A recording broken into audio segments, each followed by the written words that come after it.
नमस्कार, धनश्री किचनमध्ये तुमच्या सर्वांचं स्वागत आहे। कसे आहात सगळे? मजेत ना? आज आपण मिरचीचा खरडा बनवणार आहोत। त्यासाठी मी इथे पोपटी रंगाच्या मिरच्या घेतल्यात। या तिखटाला कमी असतात। जर तुम्ही खूप तिखट खात असाल तर तुम्ही त्या छोट्या डार्क ग्रीन कलरच्या पण घेऊ शकता। आता आपण शेंगदाणे घेतलेत, अर्धी वाटी शेंगदाणे घेतलेत मी। तुम्ही कमी जास्त पण घेऊ शकता। प्रमाण हे एवढंच घ्यायला हवं असं काही नाहीये। मी लसूण घेतलाय।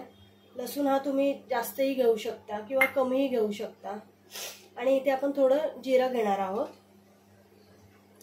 इथे कढई तापायला ठेवली आहे मी। मिरच्या अख्ख्या नाही टाकायच्या, मिरच्या अशा तुकडे करून टाकायचे।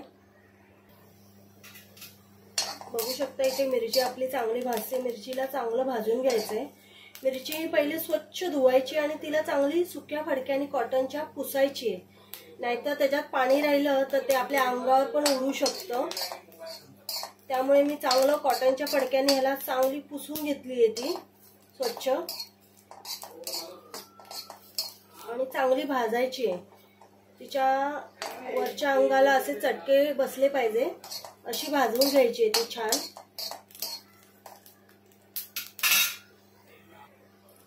बघा इथे आपली मिरची चांगली भाजली आहे, चांगली भाजली आहे।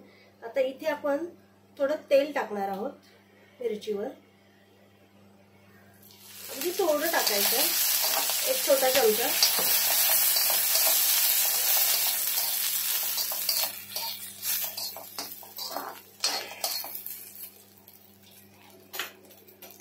आणि आता ही मिरची मी काढून घेते।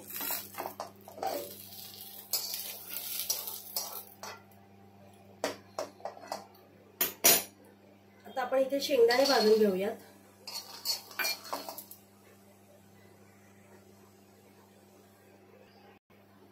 इथे आपले शेंगदाणे पण झालेत भाजून। मी ह्याच्यात तेल टाकलेलं नाहीये। जेव्हा आपण मिरच्यांसाठी तेल टाकलं ते कढईला लागलेलं तेल त्याला लागलंय। तेल परत टाकायचं नाहीये, एक चमचा तेल खूप होतं। आता इथे आपण लसूण भाजून घेणार आहोत चांगला, आणि एक वाटी कोथिंबीर घेतली मी। कोथिंबीर भरपूर घ्यायची। लसूण पण आपण चांगला भाजून घेऊया। लसूण पण आपला चांगला भाजलाय। आता आपण जिरं टाकणार आहोत।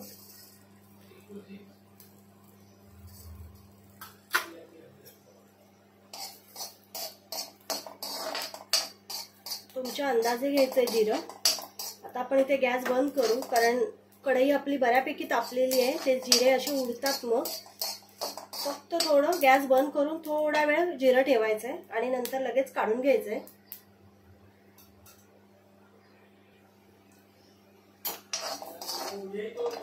छान भाजले जिरं पण। आता आपण जिरं आणि लसूण दोन्ही काढून घेणार आहोत।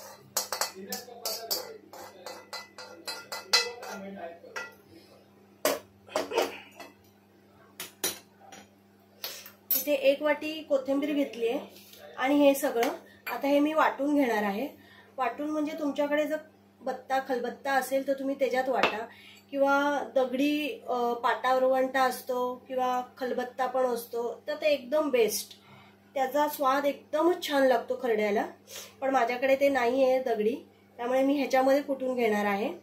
आणि जर हे पण नसेल, शक्यतो ऑफिसला जाणाऱ्या महिलांना खूप घाई गडबड असते, त्यामुळे त्यांनी हे मिक्सर मधून वाटलं तरी चालेल।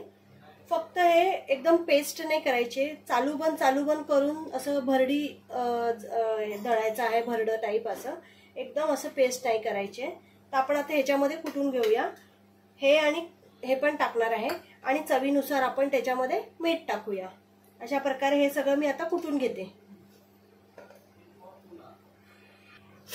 बघू शकता खरडा मी कुटून घेतलेला आहे। अशा प्रकारे आपला खरडा रेडी आहे। खरडा आपण जेव्हा हा सुद्धा खरडा महिनाभर तुम्ही छान डबाबंद ठेवला फ्रीजमध्ये तर तो छान राहतो। आणि जेव्हा आपण ताटामध्ये घेतो थोडासा, तेव्हा त्याच्यावर थोडंसं गरम तेल टाकून पण खूप छान लागतो। किंवा तुम्ही नुसताही खाऊ शकता, किंवा त्याच्यावर थोडंसं लिंबू पिळलं ना तरी तो उत्तम लागतो। मी थोडा खाऊन बघते. खूप अप्रतिम झालेला आहे. सॉरी, खूप छान झालेला आहे. तुम्ही नक्की करून बघा. रेसिपी आवडली असेल तर नक्की लाईक, शेअर आणि सबस्क्राईब नक्की करा. बाय.